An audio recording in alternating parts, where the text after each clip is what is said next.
Welcome to The Death Channel. This week it's morbid master Leonardo da Vinci on the dissecting table. Over the years, Leonardo da Vinci has become known as the epitome of the mad, solitary genius and the greatest figure of the Renaissance. Common belief holds that, similar to Shakespeare, while his works are well documented, his personal life remains largely unknown. However, this belief is incorrect.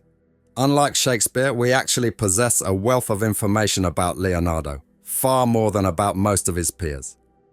It is known that he was born out of wedlock to a notary in Vinci, a small hill town in Italy, and that his mother Caterina was possibly a local peasant or an Arabic slave, the latter theory supported by recent studies of his distinctive fingerprints. His father Piero quickly arranged for Caterina to marry a quick-tempered local lime burner, leaving young Leonardo effectively abandoned.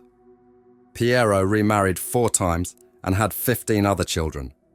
Caterina also had more children and did not acknowledge Leonardo as her son. Being a bastard, Leonardo was barred from university and entering esteemed professions such as medicine or law. Leonardo chose to retreat into a personal world of intense observation and inventing. The true scope of his brilliance is not only in his paintings, but also in his notebooks. These notebooks contain 13,000 pages filled with sketches, notes, diagrams, philosophical musings, and lists.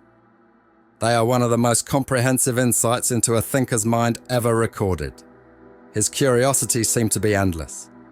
He deconstructed his environment to understand its mechanics, and then he created this detailed documentation of his findings. Leonardo conducted his experiments firsthand. He needed to see and understand things personally, and there were no limits to how willing he was to get his hands dirty in the pursuit of knowledge. This led him to dissect over 30 human corpses during his lifetime, despite it being legally prohibited and potentially punishable by death, which would have been serious irony if he'd been caught. His motive was not medical but artistic. He was obsessed with enhancing his precision and his grasp of human anatomy. He hated other painters' attempts at representing the human body and mocked them.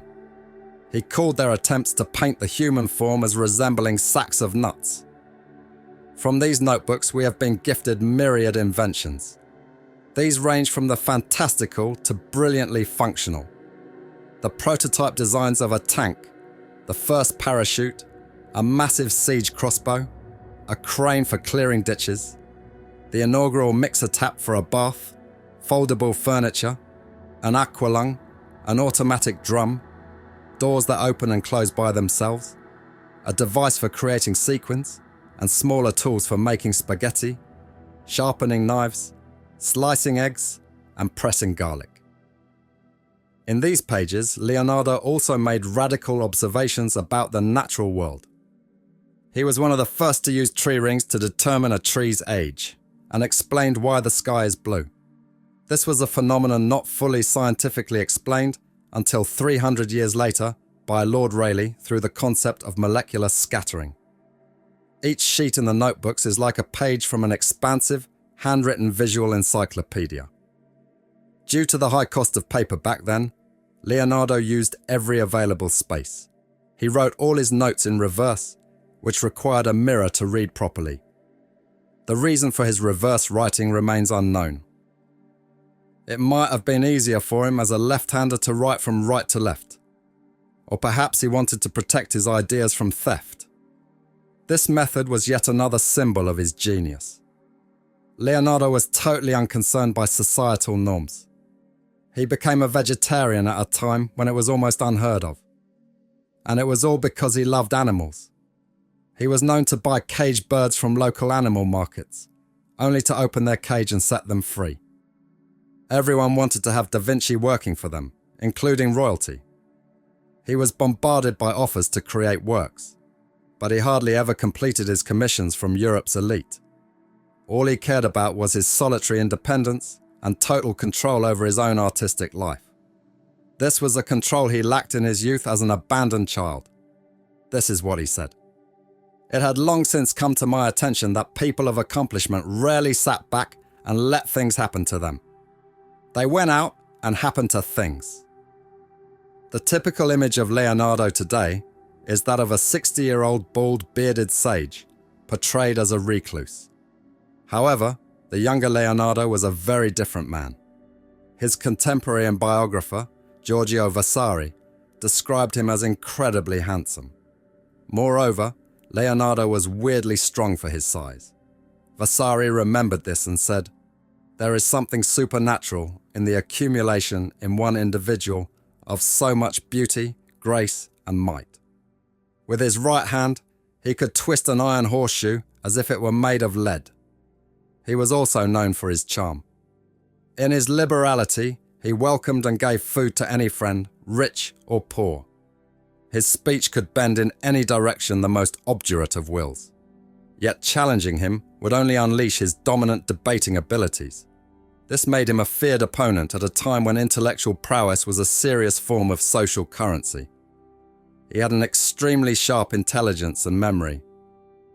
This was Leonardo, the openly gay Florentine, who faced and was cleared of sodomy charges, and whose young apprentice Salai was dubbed the limb of Satan. Da Vinci was like a demonic force during the Renaissance, born out of wedlock and left to grow like a wild, untamed land on the most fertile intellectual and artistic soil that has ever existed. It was a bloody and violent time, but he rose from it to show the world his total genius and also his darkness. This controversial nature carried on across the centuries and into foreign lands. In the late 19th century, his collection of erotic sketches was reportedly stolen from the royal collection in Windsor Castle by a notable German art critic dressed in a Sherlock Holmes cloak. British art critic Brian Sewell said, "There is no doubt that the drawings were a considerable embarrassment, and I think everyone was very relieved to find that they'd gone.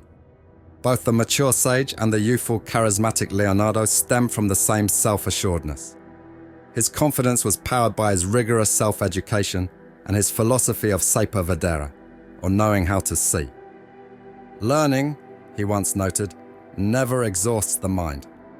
This thirst for knowledge not only supported him during his childhood, but also permitted him to continue his dark and devilish behavior in his later years. He was a true prankster.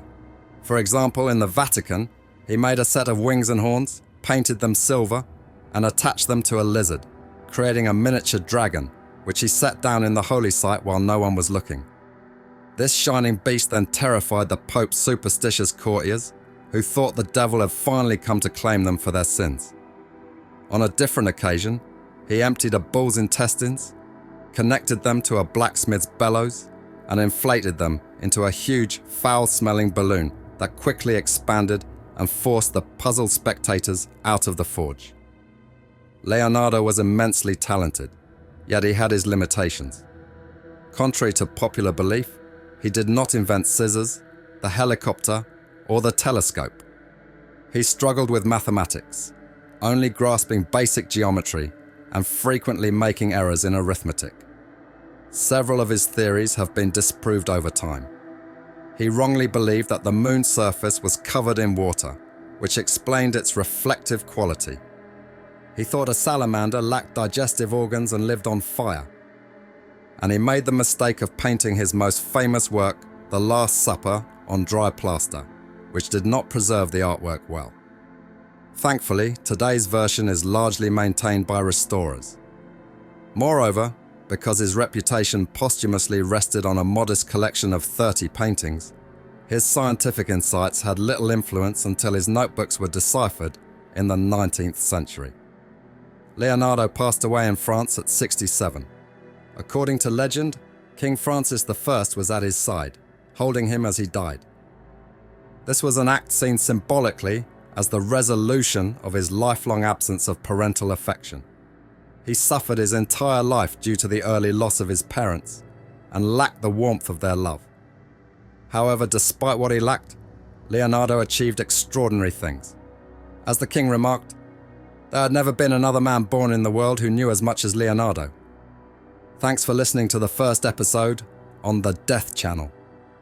If you're as bright as Leonardo, you'll be quick to subscribe for more videos on morbid, gruesome, horrifying, and deathly things.